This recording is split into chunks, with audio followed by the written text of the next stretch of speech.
Praise the Lord. இந்த காலவேளையில் உங்கள் யாவரையும் இயேசு கிறிஸ்துவின் நாமத்தில் வாழ்த்துகிறேன். தேவனுடைய வார்த்தை மூலமாக உங்களை சந்திப்பதிலே மகிழ்ச்சி அடைகிறேன். கர்த்தர் ஒவ்வொரு நாளும் உங்களோடு பேசுகிற இந்த ஆசீர்வாத மன்னா தேவனுடைய வார்த்தையாய் இருக்கிறபடினால் அந்த வார்த்தை நம்மை போஷித்து பலப்படுத்தி ஆசீர்வதிப்பது நிச்சயம். அல்லேலூயா.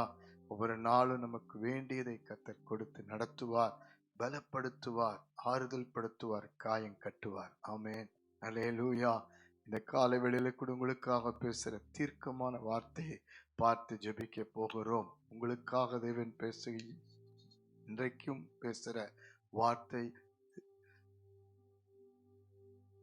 யோபுவின் புஸ்தகம் 42 அதிகாரம் 2வது வசனத்தை வாசித்து பாருங்கள். தேவரீர் சகலத்தையும் செய்ய வல்லவர், நீர் செய்ய நினைத்தது தடைப்படாது என்பதை அறிந்திருக்கிறேன். பிரியமானவர்களே, கர்த்தர் உங்களுக்காக எனக்காக செய்கிறதை அவர் அறிந்திருக்கிறார். ஆமென். ஹல்லேலூயா. அவர் அதை செய்ய வல்லவராய் இருக்கிறார். அவர் செய்ய நினைத்தது நமக்கு தடைப்படாது. இன்றைக்கு இந்த நாட்களிலே அநேகத்தை நீங்கள் இழந்திருக்கலாம். வேதனையோடு, துக்கத்தோடு, கண்ணீரோடு, பாடுகளோடு, கூட கேள்விகளோடு, போராட்டங்கள், பிரச்சனையோடு இருக்கலாம். அதே போலதான் அந்த நாட்களிலே தேவனுக்கு உத்தமமாய் வாழ்ந்த தேவ மனுஷன் யோபு வாழ்க்கையை வேதம் சொல்லுகிறது. நீதிமான், உத்தமன், சன்மார்க்கன், இப்படிப்பட்ட ஒரு மேன்மையான வாழ்க்கையில கர்த்தருக்கு பிரியமாயிருந்த மனுஷன். ஆனால் ஒரே நாளிலே சாத்தானுடைய சவாலிலே சகலத்தையும் இழந்து போனான். ஆனாலும் பாருங்கள், தேவன் மேலே உள்ள நம்பிக்கை இழந்து போகவில்லை, விசுவாசத்தை இழந்து போகவில்லை, வைராக்கியத்தை இழந்து போவதில்லை. அவர் பாருங்கள், அவ்வளவு போராட்டமான சூழ்நிலையிலும், வியாதிகள் சூழ்ந்திருந்த சூழ்நிலை மத்தியிலும், எல்லாராலும் புறக்கணிக்கப்பட்ட நிலைமையின் மத்தியிலும் அவருடைய உள்ளம் ஆண்டவர் மேலே நம்பிக்கையாயிருந்து பேசுற வார்த்தை பாருங்கள். தேவரீர் சகலத்தையும் செய்ய வல்லவர். நாம் இன்றைக்கு கர்த்தர் நம்மை அறிந்திருக்கிற வண்ணமாய் நாமும் கர்த்தரை அறிந்திருக்க வேண்டும். நமக்காக அவர் யாவையும் செய்வார், நமக்காக யுத்தம் பண்ணுவார், வழக்காடுவார்.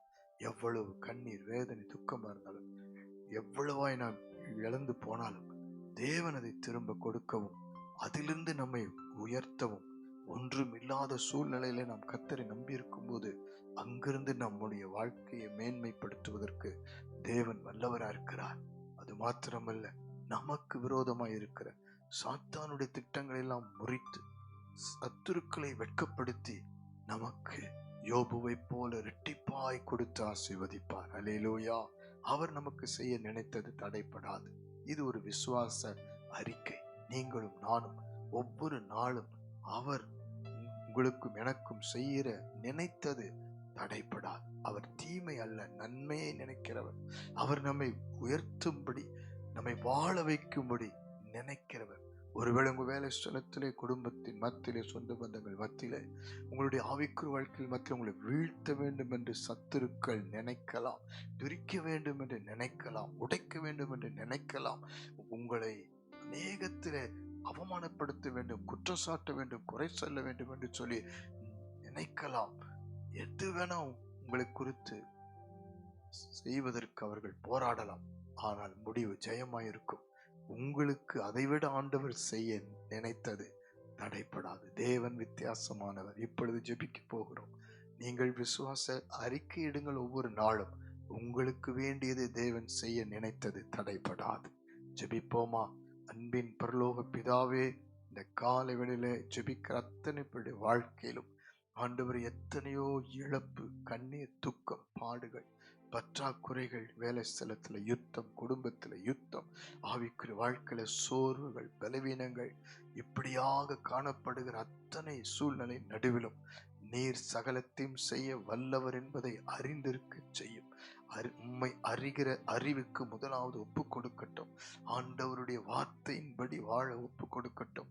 எத்தனையாய் குறைகள், குற்றங்கள், பாவங்கள், மீறுதலை நீர் மன்னிக்க வல்லவர் என்பதை அறிந்திருக்கட்டும்.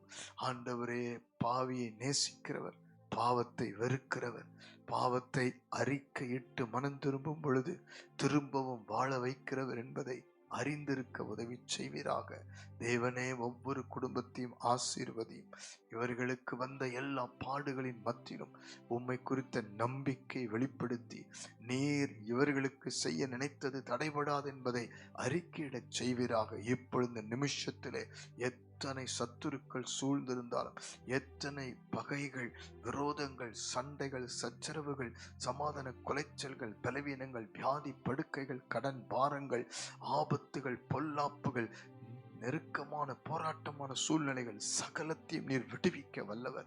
நீர் இப்பொழுது உம்முடைய பிள்ளைகளுக்கு செய்ய நினைத்த விடுதலைகள் தடைபடாமல் இருக்கட்டும். அற்புதங்கள் தடைபடாமல் இருக்கட்டும். சுக பலன் ஆரோக்கியம் தடைபடாமல் இருக்கட்டும். இந்த நிமிஷத்தில் ஒரு வல்லமை கடந்து வரட்டும் அப்பா. யோபு வாழ்க்கையில இழந்ததற்கு மேலாய் இரட்டந்தனையாய் கொடுத்தது போல இவர்கள் வாழ்க்கையில இரட்டந்தனையான ஆசீர்வாதம், பலன், சுகம், ஆரோக்கியம் பெருகட்டும் என்று ஜெபிக்கிறேன். இயேசுவின் நாமத்தினாலே, இயேசுவின் நாமத்தினாலே வெட்கப்பட்ட இடத்துல தலையை உயர்த்தி ஆசீர்வதி. நீர் அப்படி செய்வதற்காக நன்றி.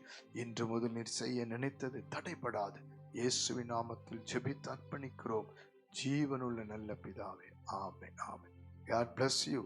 உங்களுக்கு தேவன் செய்ய நினைத்தது தடைபடாது.